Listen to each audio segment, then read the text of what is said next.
Hi student, quantum മെക്കാനിക്സിൻ്റെ ബാക്കി പോർഷൻസാണ് ഇനിയിപ്പോൾ ഞാൻ പഠിപ്പിക്കാൻ വേണ്ടി പോകുന്നത്. അപ്പോൾ അതിൻ്റെ ഫസ്റ്റ് പാർട്ടിൽ ഞാനൊരു ടോപ്പിക്ക് മിസ്സാക്കിയിട്ടുണ്ടായിരുന്നു, കോംപ്റ്റൺ ഇഫക്റ്റ് എന്ന് പറഞ്ഞിട്ട്.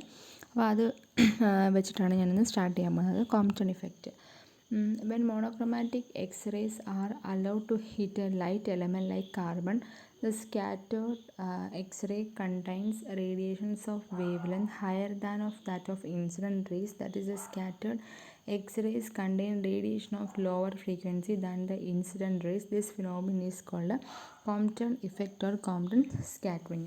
അതായത് ഏതെങ്കിലും ഒരു മോണോക്രോമാറ്റിക് എക്സ്റേ, മോണോക്രോമാറ്റിക് എന്ന് ഉദ്ദേശിക്കുന്നത് എന്താണ്? ഒരൊറ്റ വേവ് ലെന്ത് മാത്രമായിരിക്കും ആ ലൈറ്റിനകത്ത് ഉണ്ടാവുക. അപ്പോൾ ഒരൊറ്റ വേവ് ലെന്ത് മോണോക്രോമാറ്റിക് ആയിട്ടുള്ള എക്സ്റേസ് കാർബൺ പോലെയുള്ള ലൈറ്റർ എലമെൻറ്റിൽ വന്ന് തട്ടിക്കഴിയുമ്പോൾ അതിൽ നിന്നും സ്കാറ്റർ ചെയ്യുന്ന എക്സ്റേസിനകത്ത് എന്തൊക്കെ കാണും? നമ്മൾ ഇൻസിഡൻറ്റ് ചെയ്ത അല്ലെങ്കിൽ ഇൻസിഡൻറ്റ് റേയേക്കഴിഞ്ഞും കൂടുതൽ ഹയർ വേവ് ലെന്തിലുള്ള റേഡിയേഷൻസിനെ ആയിരിക്കും എന്ത് ചെയ്യുന്നത്? ലൈറ്റ് എലമെൻറ്റിൽ വന്ന് ഹിറ്റ് ചെയ്തതിന് ശേഷം പുറത്തേക്ക് വരുന്ന റേഡിയേഷന് ഹൈ വേവ് ലെന്ത് ആയിരിക്കും, compared to incident rays. That is the scattered x-rays contain radiations of lower frequency than the incident rays. അതായത് പുറത്തേക്ക് പോകുന്ന റേഡിയേഷൻ്റെ ഫ്രീക്വൻസി എന്ന് പറയുന്നത് കുറവായിരിക്കും compared to the incident one. ആ ഫിനോമിനെ വിളിക്കുന്ന പേരാണ് കോംപ്റ്റൺ ഇഫക്റ്റ് അല്ലെങ്കിൽ കോംപ്റ്റൺ സ്കാറ്ററിംഗ് എന്ന് പറയുന്നത്. The increase in wavelength of the X-rays after scattering from the surface of an object is called Compton shift. അതായത് സർഫസിൽ ഹിറ്റ് ചെയ്തതിന് ശേഷം സ്കാറ്റർ ചെയ്ത് പോകുന്ന എക്സ്റേസിൻ്റെ വേവ് ലെന്ത് ഇൻക്രീസ് ചെയ്യുവാണെങ്കിൽ ആ ഒരു ഇതിനെ വിളിക്കുന്ന പേരാണ് Compton shift. Compton shift could not be explained by the wave theory of light, and Compton suggested an interpretation based on the hypothesis that photons interacted with the material and observed the laws of conservation of energy and momentum. അതായത് Compton effect actually wave theory of light explain ചെയ്യുന്നില്ല. അത് എപ്പോഴും എന്താ പറയുന്നത്, നമ്മുടെ laws of conservation of energy, laws of conservation of momentum അതുമായിട്ടൊക്കെ interact ചെയ്തിട്ടായിരിക്കും, അല്ലെങ്കിൽ അതിനെയൊക്കെ മാത്രമേ ഈ കോംപ്റ്റൺ ഇഫക്റ്റ് എക്സ്പ്ലെയിൻ ചെയ്യുന്നുള്ളൂ. The explanation thus offer one of the most convincing pieces of the evidence for the particular nature of radiation, that is for photon to be considered as discrete particle. അതായത് നമുക്കിപ്പം Compton effect താഴെ കൊടുത്തിരിക്കുന്ന ഒരു എക്സ്പ്ലനേഷനാണ്. അത് Compton ഇഫക്റ്റിൻ്റെ എക്സ്പ്ലനേഷനാണ് നിങ്ങൾക്ക് താഴത്തേക്ക് കൊടുത്തിട്ടുള്ളത്. അപ്പോൾ അതൊന്നും കോംപ്റ്റൺ ഇഫക്റ്റിൻ്റെ എക്സ്പ്ലനേഷൻ എന്ന് പറഞ്ഞിട്ടൊന്നുമില്ല. എന്താണ് കോംപ്റ്റൺ ഇഫക്റ്റ് എന്നുള്ള കാര്യം നിങ്ങൾ ഓർത്തിരിക്കുക. അപ്പം ഇൻ കേസ് എന്താ പറയുക, നിങ്ങൾക്ക് എക്സ്പ്ലനേഷൻ വേണമെന്നുള്ള കാര്യം അറിയില്ല, ബട്ട് കോംപ്റ്റൺ ഇഫക്റ്റ് എന്താണെന്നുള്ളത് മാത്രം നിങ്ങൾ ഓർത്ത് വെക്കുക. ഈ വേണമെന്നുണ്ടെങ്കിൽ നിങ്ങൾ ഈ ജസ്റ്റ് ഒന്ന് വായിച്ച് നോക്കുക. കോംപ്റ്റൺ ഇഫക്റ്റിൻ്റെ എക്സ്പ്ലനേഷൻ വേണം എന്നുള്ളവർ മാത്രം ഇതൊന്ന് വായിച്ച് നോക്കുക. വായിച്ച് നോക്കിയിട്ട് എന്തെങ്കിലും സംശയം വരുന്നുണ്ടെങ്കിൽ നിങ്ങളതെൻ്റെ അടുത്ത് ചോദിച്ചാൽ മതി, അപ്പം ഞാൻ പറഞ്ഞുതരാം. ഇതാണ് അതിൻ്റെ ഇക്വേഷൻസൊക്കെ ഡിറൈവ് ചെയ്യുന്നുണ്ട്. ഇതെല്ലാം കോംപ്റ്റൺ ഇഫക്റ്റിൻ്റെ എക്സ്പ്ലനേഷനാണ്. അപ്പോൾ നിങ്ങൾ വേണം എന്നുണ്ടെങ്കിൽ നിങ്ങൾ ചെയ്ത് നോക്കുക. പിന്നെ നമുക്ക് പഠിക്കാനായിട്ടുള്ളത് atomic spectra of hydrogen and hydrogen like atoms എന്ന് പറയുന്ന ഒരു പോർഷനും കൂടെ പഠിക്കാനായിട്ടുണ്ട്. When a solid element is heated or when electricity is passed through a gaseous element at low pressure in a discharge tube, thus occur the emission of light. അതായത് ഒരു solid ആയിരിക്കുന്ന ഒരു എലമെൻറ്റിനകത്ത് നമ്മൾ ഒന്നെങ്കിൽ അതിനെ ഹീറ്റ് ചെയ്യുക, അല്ലെങ്കിൽ അതിനുള്ളിലൂടെ നമ്മൾ ഇലക്ട്രിസിറ്റി പാസ് ചെയ്ത് കഴിയുമ്പോൾ through a gaseous element, low pressure at discharge tube, then occurs an emission of light. അപ്പം gaseous ആയിട്ടുള്ളൊരു എലമെൻറ്റിന് is pass through a gaseous, അതായത് സോളിഡ് ആയിട്ടുള്ള എലമെൻറ്റിനെ നമ്മൾ ഹീറ്റ് ചെയ്യുകയോ അല്ലെങ്കിൽ ഇലക്ട്രിസിറ്റിയെ പാസ് ചെയ്ത് കഴിയുമ്പോൾ അതെന്തായിട്ട് മാറും? ഗേഷ്യസ്, ആ എലമെൻറ്റ് തന്നെ ഗേഷ്യസ് ഫോമിലേക്ക് കൺവേർട്ട് ചെയ്യും.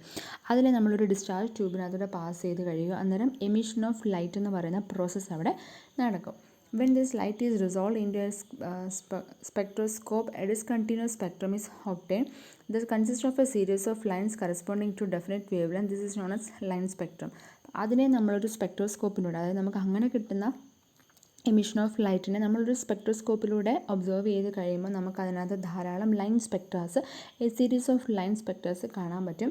അതിനെയാണ് നമ്മൾ, അല്ലെങ്കിൽ കറക്റ്റായിട്ടുള്ള വേവ് ലെന്തിലുള്ള ഓരോരോ സീരീസ് ഓഫ് ലൈൻസ് കാണാൻ പറ്റും. അതിനെയാണ് നമ്മൾ ലൈൻ സ്പെക്ട്രം എന്ന് വിളിക്കുക. അതായത് ഓരോ ലൈൻസിനും ഓരോരോ വേവ് ലെന്ത് ആയിരിക്കും. ഡിഫറെൻറ്റ് ലൈൻസ് കാണും, ഡിഫറെൻറ്റ് വേവ് ലെന്ത് ആയിരിക്കും.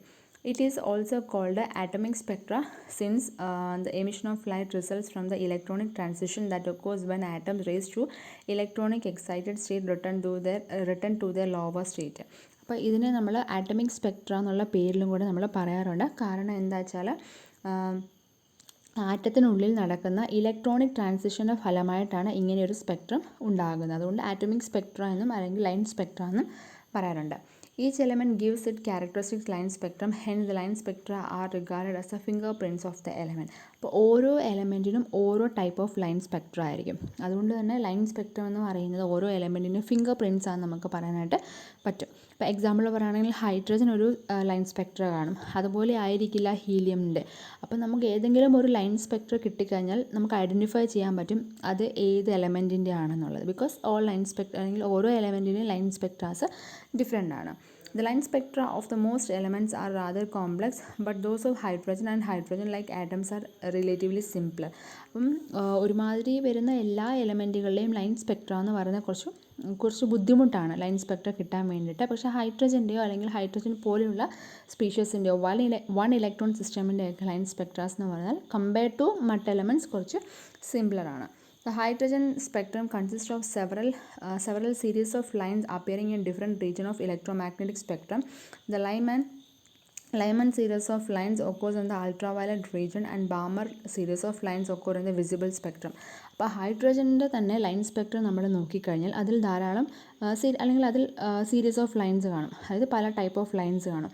അപ്പോൾ ഓരോ ലൈൻസും ഇലക്ട്രോമാഗ്നറ്റിക് സ്പെക്ട്രത്തിൻ്റെ ഓരോ സൈഡിൽ അല്ലെങ്കിൽ ഓരോ റീജിയനിലായിരിക്കും ഒക്കുപ്പൈ ചെയ്യുന്നുണ്ടാവുക. ഇപ്പം ഹൈഡ്രജൻ്റെ ലൈമാൻ സീരീസ് നമ്മൾ നോക്കിക്കഴിഞ്ഞാൽ നമുക്ക് യു വി റീജിയനിൽ കാണാൻ പറ്റും. ബാമർ സീരീസ് നോക്കിക്കഴിഞ്ഞാൽ അത് വിസിബിൾ റീജിയനിലായിരിക്കും കാണുക. The Paschen series and Brackett series and Pfund series occur in the infrared region. Paschen അതുപോലെ തന്നെ ബ്രാക്കറ്റ് ആൻഡ് ഫൺ സീരീസൊക്കെ IR റീജിയനിലായിരിക്കും കാണുക. അപ്പോൾ ഹൈഡ്രജൻ്റെ ഹൈഡ്രജൻ്റെ ലൈൻ സ്പെക്ട്രത്തിനകത്ത് നമുക്ക് 5 സീരീസ് ഓഫ് ലൈൻസ് ആണ് കാണാൻ പറ്റുക. അത് ഏതൊക്കെയാണ്? Lyman, Balmer, Paschen, Brackett and Pfund series. അതിൽ ലൈമാൻ കാണുന്ന UV റീജിയൻ, ബാമർ കാണുന്നത് വിസിബിൾ റീജിയൻ, പിന്നെ വന്നിട്ട് Paschen, Brackett and Pfund series IR റീജിയനിലായിരിക്കും ഇലക്ട്രോമാഗ്നറ്റിക് റേഡിയേഷനിൽ കാണാൻ പറ്റുക. It was Balmer series in the visible region first studied in the spectrum of the sun.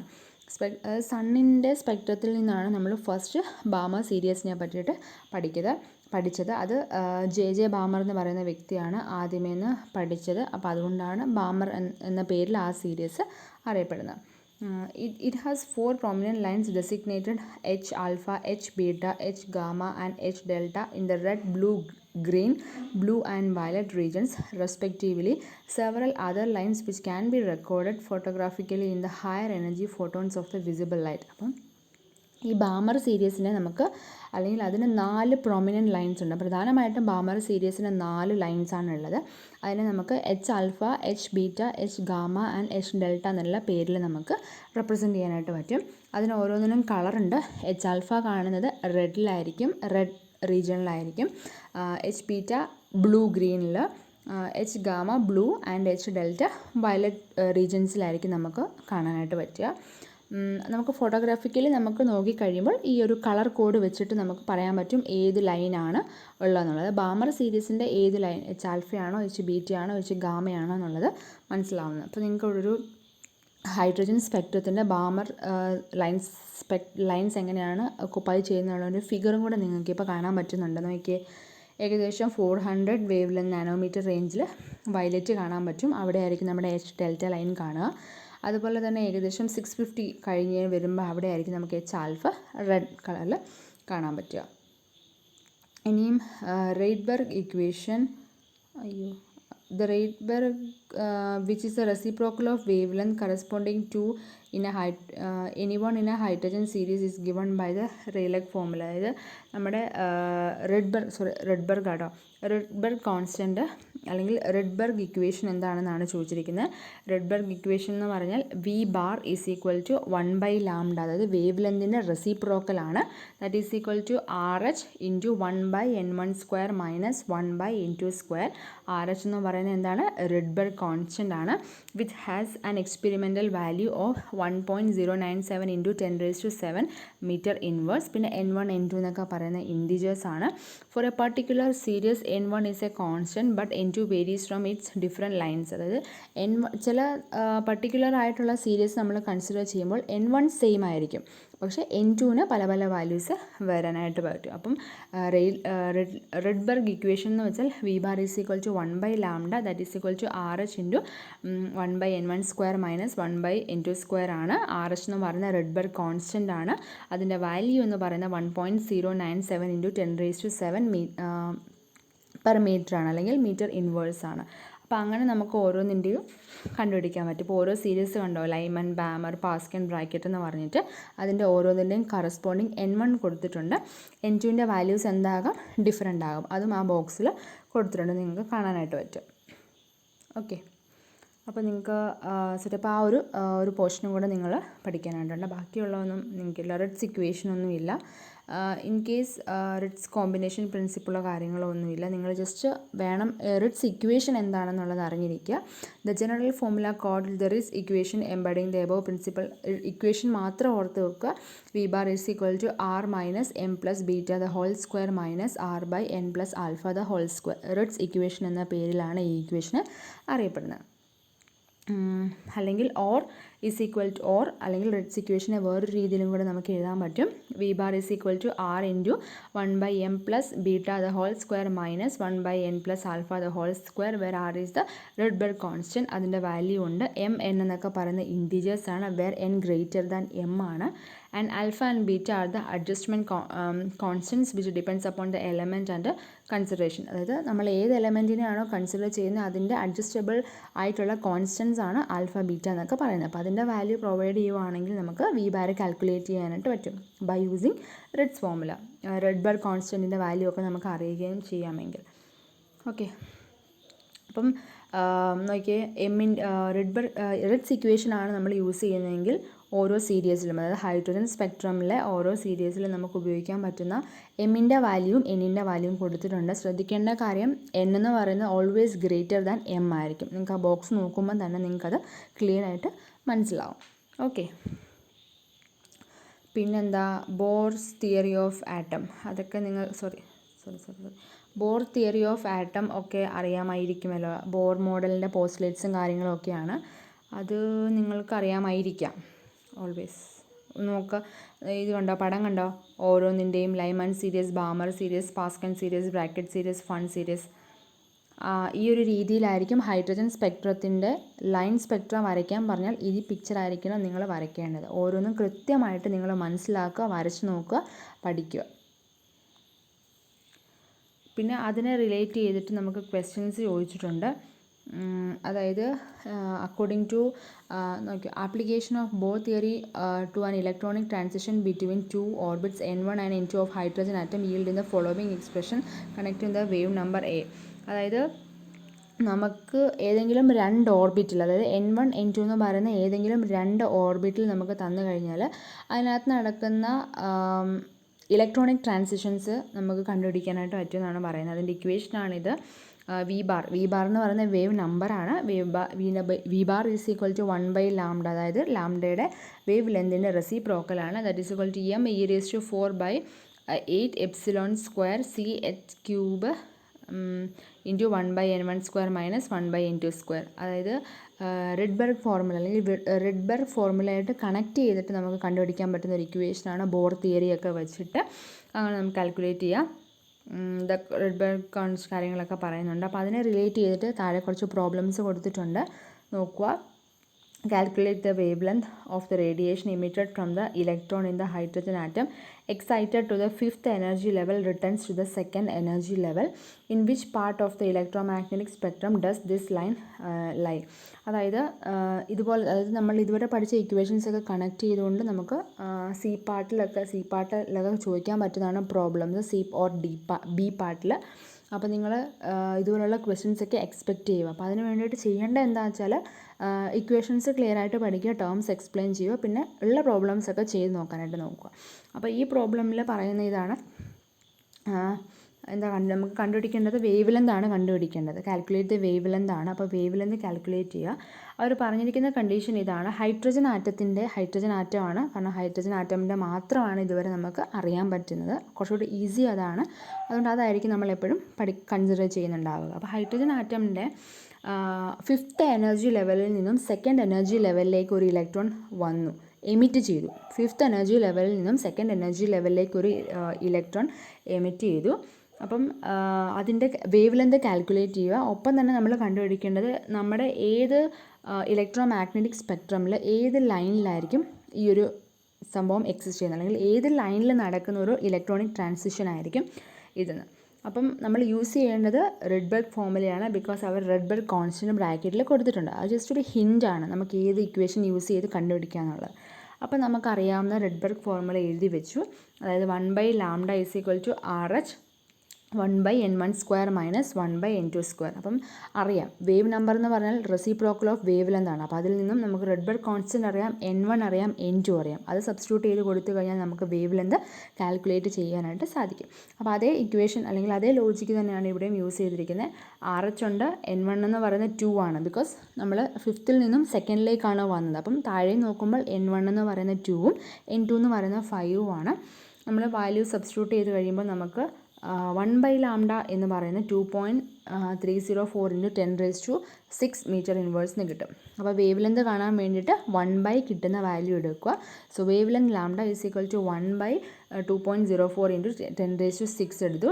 അപ്പോൾ നമുക്ക് എന്ത് കിട്ടും? 4.340 × 10⁻⁻7 മീറ്റർ എന്ന് കിട്ടും. ഇനിയും ഈ വാല്യൂവിനെ ഡിപ്പെൻഡ് ചെയ്തിട്ട് അല്ല നമ്മൾ ഏത് സീരീസിലാണ് വരുന്നതെന്ന് കണ്ടുപിടിക്കുന്നത്. This line belongs to the Balmer series since it returned to the second level and thus visible in the visible region. അപ്പം ഇത് അതായത് ഫിഫ്ത്ത് എനർജി ലെവലിൽ നിന്നും ഇത് സെക്കൻഡ് എനർജി ലെവലിലേക്കാണ് വരുന്നത്. അപ്പോൾ അതുകൊണ്ട് തന്നെ ഇത് ബാമർ സീരീസിലായിരിക്കും ഇൻക്ലൂഡ് ചെയ്യുക. ഇനി ഫിഫ്ത്തിൽ നിന്ന് 1ലേക്കാണ് വരുന്നതെങ്കിൽ അത് ഏത് സീരീസിലായിരിക്കും?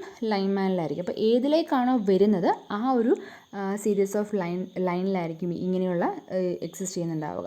അതുപോലെ തന്നെ തേർഡിലേക്കാണ് വരുന്നതെങ്കിൽ ഏതായിരിക്കും? ലൈമാൻ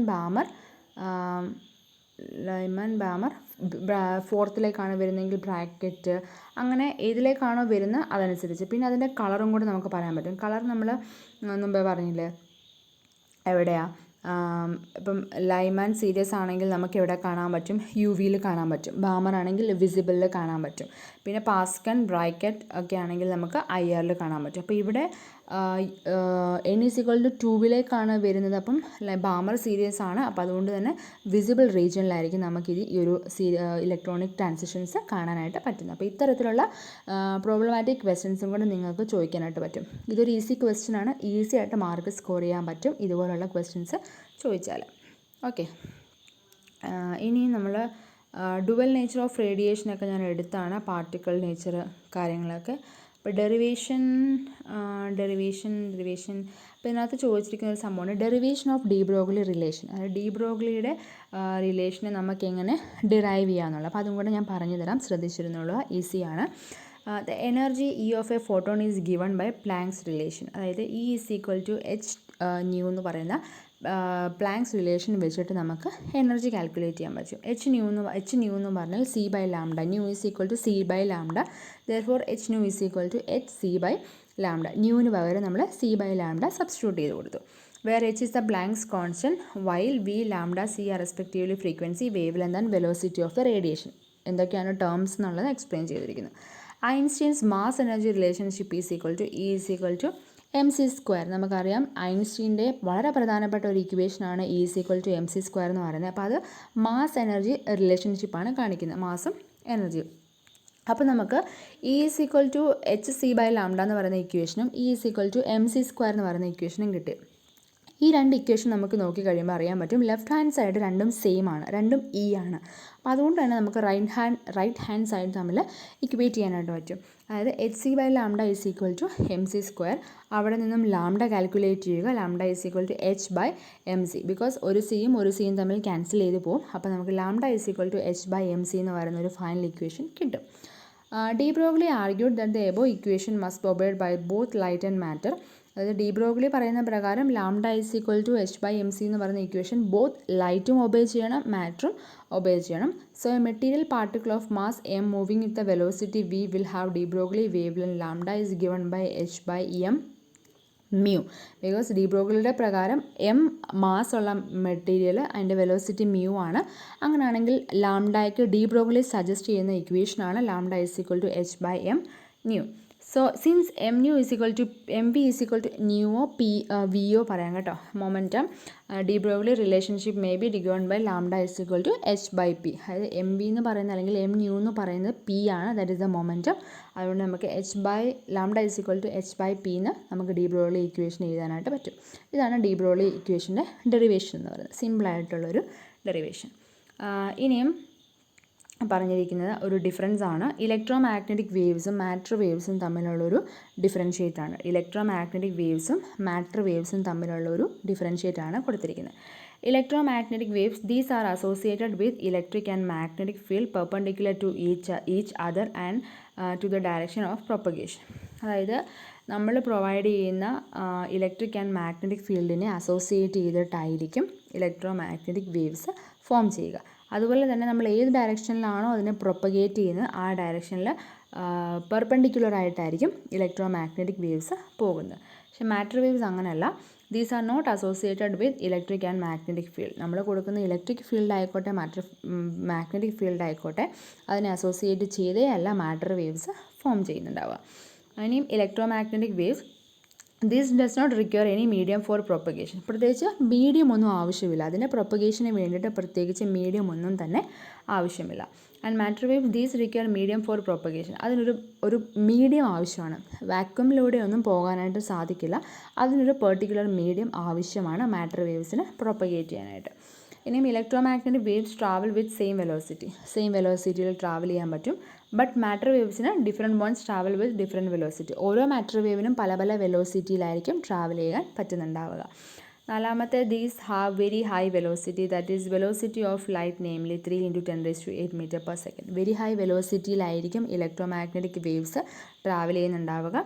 ലൈറ്റിൻ്റെ വെലോസിറ്റി 3 × 10⁸ മീറ്റർ പെർ സെക്കൻഡ് ആണ്.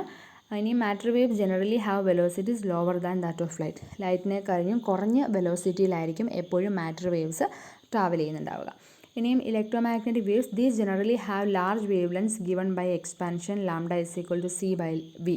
അത് വേവ് ലെന്ത് ഒക്കെ കമ്പാരിറ്റീവ്ലി ഇലക്ട്രോ മാഗ്നറ്റിക് വേവ്സിൻ്റെ വേവ് ലെന്ത് ഒക്കെ കുറച്ച് കൂടുതലായിരിക്കും. Lambda is equal to c by v ആ ഒരു ഇക്വേഷൻ ഉപയോഗിച്ചിട്ട് നമുക്ക് വേവ് ലെന്ത് കാൽക്കുലേറ്റ് ചെയ്യുവാനായിട്ട് പറ്റും ഫോർ ഇലക്ട്രോ മാഗ്നറ്റിക് വേവ്സ്. ഇനിയും മാറ്റർ വേവ്സിൻ്റെ wavelength comparatively shorter wavelength ആയിരിക്കും. H by m v lambda is equal to H by m v എന്ന് പറയുന്ന ഡി ബ്രോഗ്ലി വേവ് ലെന്ത് അല്ലെങ്കിൽ ഡി ബ്രോഗ്ലി ഇക്വേഷൻ ഉപയോഗിച്ചിട്ട് matter വേവ്സിൻ്റെ wavelength calculate ചെയ്യാനായിട്ട് പറ്റും. അപ്പം ഇലക്ട്രോ മാഗ്നറ്റിക് വേവ്സും മാറ്റർ വേവ്സും തമ്മിലുള്ള ഒരു ഡിഫറൻസ് ബിറ്റ്വീൻ ആണിത്. അപ്പം ഈസിയാണ്. ഏതെങ്കിലും ഒന്ന് പഠിച്ചു കഴിഞ്ഞാൽ അതിനോട് കമ്പയർ ചെയ്തിട്ട് നമുക്ക് അടുത്ത പറയുവാനായിട്ട് പറ്റും. അപ്പോൾ അതും നിങ്ങളൊന്ന് വായിച്ച് നോക്കണം. ഇനി എന്താ പഠിക്കാനായിട്ടുള്ളത്?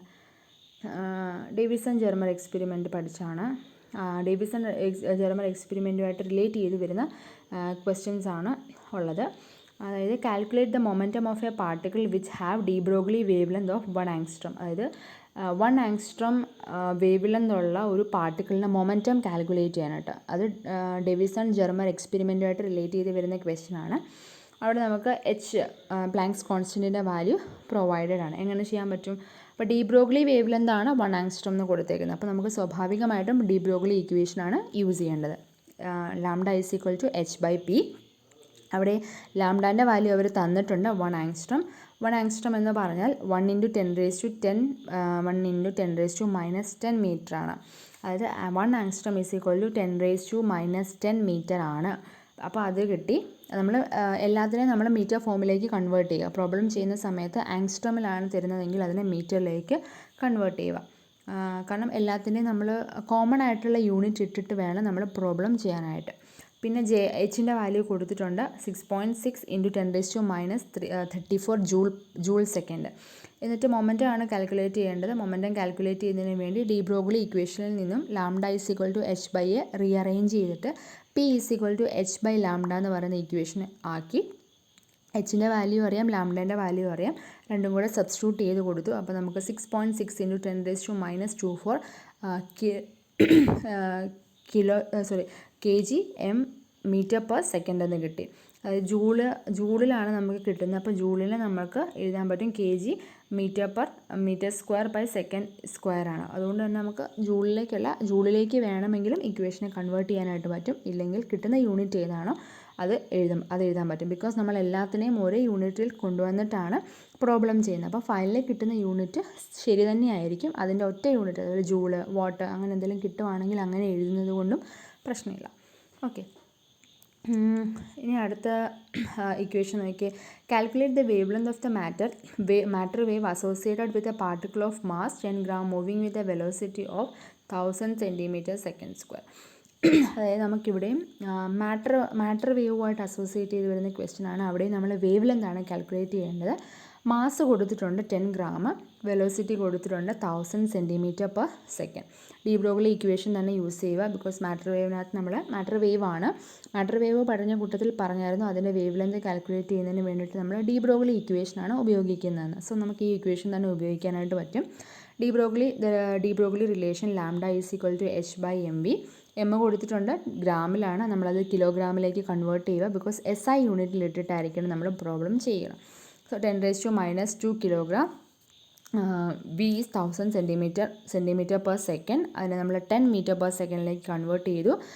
പിന്നെ H 6.6 × 10⁻34 ജൂൾ സെക്കൻഡ് ആണ്. വേവ് ലെങ്ത് λ=hൻ്റെ വാല്യൂ സബ്സ്റ്റിറ്റ്യൂട്ട് ചെയ്തു, എമ്മിൻ്റെ വാല്യൂ സബ്സ്റ്റിറ്റ്യൂട്ട് ചെയ്തു. 6.6 × 10⁻33 മീറ്റർ എന്ന് പറയുന്ന ആൻസർ നമുക്ക് കിട്ടി. കാരണം ഇവിടെയും കാൽക്കുലേറ്റ് ചെയ്യേണ്ടത് ലാംഡ തന്നെയാണ്. അപ്പോൾ ഡി ബ്രോഗ്ലി ഇക്വേഷൻ ഉപയോഗിച്ചിട്ട് നമുക്ക് ഈ പ്രോബ്ലം ചെയ്യാനായിട്ട് പറ്റും. അപ്പോൾ അടുത്ത ഇക്വേഷൻ അടുത്ത രണ്ട് പ്രോബ്ലം കൂടെ കൊടുത്തിട്ടുണ്ട്. എട്ടാമത്തെ ചോദ്യം നോക്കുക. What must be the velocity of a beam of electrons if they are not displayed to be de Broglie wave length of 10 nanometre. അതായത് de Broglie wave length 10 nanometre ആയിട്ട് വരുന്ന റേഡിയേഷൻ്റെ ഇലക്ട്രോണിൻ്റെ വെലോസിറ്റി അങ്ങനെ ആയിരിക്കും. അങ്ങനെ ഉണ്ടായി വരുന്ന റേഡിയേഷൻ്റെ വെലോസിറ്റി എന്തായിരിക്കും എന്നുള്ളത് അപ്പോൾ നമുക്ക് കാൽക്കുലേറ്റ് ചെയ്യേണ്ടത് എന്താണ്, വെലോസിറ്റിയാണ്. അപ്പോൾ ഡി ബ്രോഗ്ലി ഇക്വേഷൻ തന്നെ ഉപയോഗിക്കുക. λ=h/mv. എം അറിയാം, അത് തന്നിട്ടുണ്ട്. മാസ് ഓഫ് ഇലക്ട്രോൺ തന്നിട്ടുണ്ട്. പിന്നെ ലാംഡ തന്നിട്ടുണ്ട് 10 nanometre, that is 10 × 10⁻⁹ metre. 1 nanometre = 10⁻⁹ metre ആണ്, അതിട്ടു. പിന്നെ 10 × 10⁻⁹ എന്ന് പറയുമ്പോൾ നമുക്ക് 10⁻⁸ മീറ്റർ എന്ന് എഴുതാം. ഇല്ലെങ്കിൽ ഇങ്ങനെ തന്നെ കൊടുത്താലും മതി, പ്രശ്നമൊന്നുമില്ല. എച്ചിൻ്റെ വാല്യൂ ഉണ്ട്. ഇക്വേഷനകത്തുനിന്ന് നമ്മൾ വിയെ മാത്രമായിട്ട് റീഅറേഞ്ച് ചെയ്ത് എഴുതി. V =h/m λ എന്ന് പറഞ്ഞ് എഴുതി. അതിനകത്തേക്ക് നമ്മൾ കിട്ടിയ വാല്യൂസ് എല്ലാം സബ്സ്റ്റിറ്റ്യൂട്ട് ചെയ്ത് കൊടുത്തു. ഫൈനൽ ആൻസർ കിട്ടി. ഇനി അതാണ് എട്ടാമത്തെ ചോദ്യം. ഇനി ഒമ്പതാമത്തെയും അതുപോലെ തന്നെ. Calculate the de Broglie wave length of an electron of mass 9.1 × 10⁻31 kg moving with a velocity 5.9 × 10⁵ m/s. De Broglie വേവ് ലെങ്തിലുള്ള ഇക്വേഷൻ എഴുതി. മാസ് തന്നിട്ടുണ്ട്, നമുക്ക് ലാംഡയാണ് കണ്ടുപിടിക്കേണ്ടത്. ഇക്വേഷനകത്തേക്ക് നമ്മൾ കിട്ടുന്ന വാല്യൂസ് അല്ലെങ്കിൽ അറിയാവുന്ന വാല്യൂസ് എല്ലാം സബ്സ്റ്റിറ്റ്യൂട്ട് ചെയ്ത് കൊടുത്ത് ഫൈനൽ ആൻസർ നമുക്ക് കിട്ടി. അപ്പോൾ നിങ്ങൾ ചെയ്യേണ്ടതെന്ന് വെച്ചാൽ പ്രോബ്ലംസ് എല്ലാം ചെയ്ത് നോക്കണം. ചെയ്ത് നോക്കുന്ന സമയത്ത് ഡൗട്ട് വരുവാണെങ്കിൽ ചോദിക്കണം, അത്രയേ ഉള്ളൂ. ഓക്കെ. പിന്നെ ഹെയ്സൻബർഗ്സ് അൺസർട്ടനിറ്റി പ്രിൻസിപ്പിൾ പറഞ്ഞാണ്, അതൊക്കെ ഞാൻ പറഞ്ഞാണ്. അപ്പോൾ അതിനകത്തുനിന്ന് വരുന്ന ഇക്വേഷൻസും കാര്യങ്ങളൊക്കെ വേണമെങ്കിൽ ഈ നോട്ട്സും കൂടെ റെഫർ ചെയ്തിട്ട് ഇക്വേഷൻസും കാര്യങ്ങളൊക്കെ എഴുതുകയും പഠിക്കുകയും ഒക്കെ ചെയ്യണം. സംശയം വരുവാണെങ്കിൽ അത് ചോദിക്കണം. അതിനെ ബേസ് ചെയ്തിട്ടും പ്രോബ്ലംസ് ഉണ്ട്. ഉണ്ടോ? ഹെയ്സൻബർഗ്സ് അൺസർട്ടനിറ്റി പ്രിൻസിപ്പിളിനെ ബേസ് ചെയ്തിട്ട് ചോദിച്ചിരിക്കുന്ന പ്രോബ്ലമാണ്. Calculate the uncertainty in the momentum of a particle whose uncertainty is position is in the order of 10⁻⁻⁴. അപ്പോൾ അതിന് വേണ്ടിയിട്ട് നമ്മൾ ഉപയോഗിക്കുന്ന ഇക്വേഷൻ ഏതാണെന്നറിയാവോ? ഈ ഇക്വേഷനാണ്. അതായത് delta X into delta P is equal to h/4π എന്ന് പറയുന്ന ഇക്വേഷനാണ് അൺസർട്ടനിറ്റി പ്രിൻസിപ്പിളിനെ റിലേറ്റ് ചെയ്ത് ക്വസ്റ്റ്യൻസ് ചോദിച്ചു കഴിയുമ്പോൾ ഉപയോഗിക്കേണ്ട ഇക്വേഷൻ. ക്വസ്റ്റ്യൻ ഇതാണ്: calculate the uncertainty in the momentum of a particle whose uncertainty is the position in the order of 1 angstrom. അതായത് uncertainty principle വെച്ചിട്ട് ഒരു പാർട്ടിക്കിളിൻ്റെ മൊമെൻറ്റം കാൽക്കുലേറ്റ് ചെയ്യണം. പക്ഷേ അതിൻ്റെ അൺസർട്ടനിറ്റീൻ്റെ ഓർഡർ എത്രയാണ്? 1 ആങ്സ്ട്രം ആണ്. അപ്പോൾ നമ്മൾ അൺസർട്ടനിറ്റി പ്രിൻസിപ്പിൾ പ്രകാരം delta X into delta P is equal to h/4π. അതിൽ ഡെൽറ്റ എക്സ് എന്ന് പറയുന്നതാണ് നമ്മുടെ അൺസർട്ടനിറ്റിയുടെ ഓർഡർ എന്ന് പറയുന്നത്, ദാറ്റ് ഈസ് 1 ആങ്സ്ട്രം. പിന്നെ 1 ആങ്സ്ട്രം എന്ന് വെച്ചാൽ 1 × 10⁻⁻10 മീറ്റർ. പിന്നെ എച്ച് എന്ന് പറയുന്നത് പ്ലാങ്ക്സ് കോൺസ്റ്റൻ്റ് ആണ്, 6.6 × 10⁻34 ജൂൾ സെക്കൻഡ്. അപ്പം എക്സ് അറിയാം, എച്ച് അറിയാം, 4π കോൺസ്റ്റൻ്റ് ആണ്. അപ്പോൾ നമുക്ക് കണ്ടുപിടിക്കേണ്ടത് ഡെൽറ്റ പി ആണ്. അപ്പോൾ അത് തന്നെയാണ് മൊമെൻറ്റം കാൽക്കുലേറ്റ് ചെയ്യാനായിട്ടാണ് ചോദിച്ചിരിക്കുന്നത്. നോക്കിയാൽ delta P is equal to h divide by 4π × delta x. Values എല്ലാം ഉണ്ട്, സബ്സ്റ്റിറ്റ്യൂട്ട് ചെയ്ത് കൊടുക്കുക. ഫൈനൽ ആൻസർ കിട്ടുന്ന 5.529 × 10⁻25 കിലോഗ്രാം മീറ്റർ പെർ സെക്കൻഡ് ആയിരിക്കും. ഇനിയും അതുപോലെ തന്നെയാണ് calculate the uncertainty in the position of a particle whose uncertainty in momentum.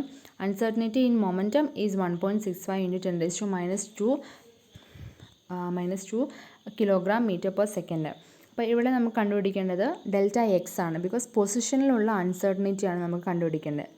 മൊമെൻറ്റത്തിലുള്ള uncertainty അവർ തന്നിട്ടുണ്ട്, അതാണ് 1.65 × 10⁻2 കിലോ ജൂൾ പെർ സെക്കൻഡ് എന്ന് പറഞ്ഞ് കൊടുത്തിരിക്കുന്നത്.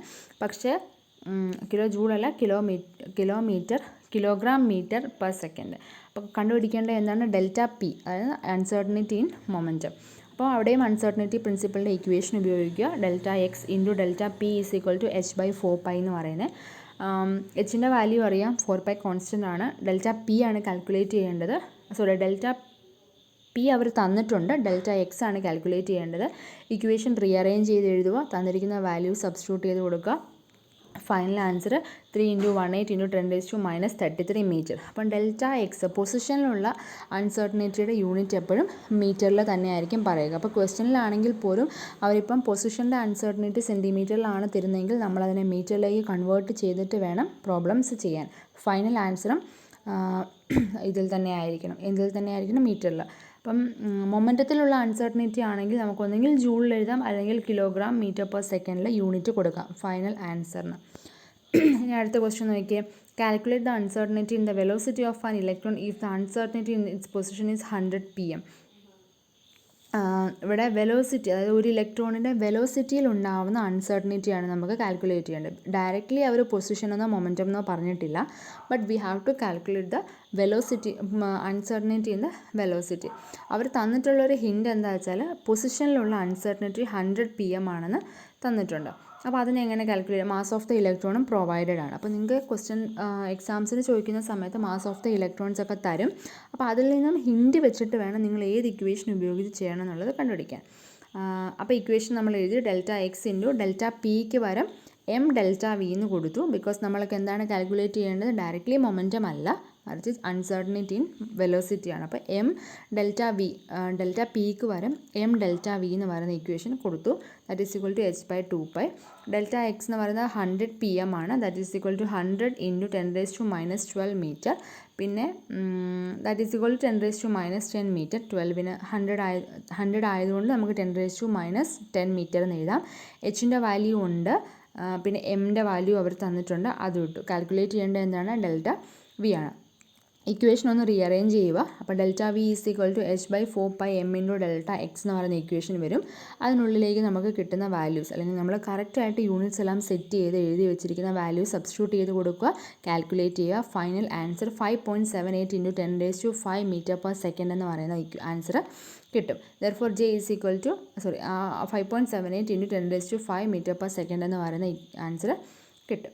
അപ്പം ഇതോടുകൂടി ക്വാണ്ടം മെക്കാനിക്സിൻ്റെ ആ ഒരു ഫസ്റ്റ് പാർട്ടിൻ്റെ ഓൾമോസ്റ്റ് എല്ലാ പോർഷൻസും ഞാൻ കംപ്ലീറ്റ് ചെയ്തിട്ടുണ്ട്. അതിനെ റിലേറ്റ് ചെയ്ത് വരുന്ന പ്രോബ്ലംസ്, അൺസർട്ടനിറ്റി ആണെങ്കിലും ഡി ബ്രോഗ്ലിയുടെ ഡെറിവേഷൻസ്, അതിനെ റിലേറ്റ് ചെയ്യുന്ന പ്രോബ്ലംസ് എല്ലാം പറഞ്ഞിട്ടുണ്ട്. അപ്പം നിങ്ങൾ ഫസ്റ്റ് പോർഷൻസ്, അതായത് ഫസ്റ്റ് പാർട്ട് നോക്കുക. ഏതെങ്കിലും പോർഷൻസ് മിസ്സായിട്ടുണ്ടെങ്കിൽ ചോദിക്കുക, പ്രോബ്ലംസ് ചെയ്ത് നോക്കുക.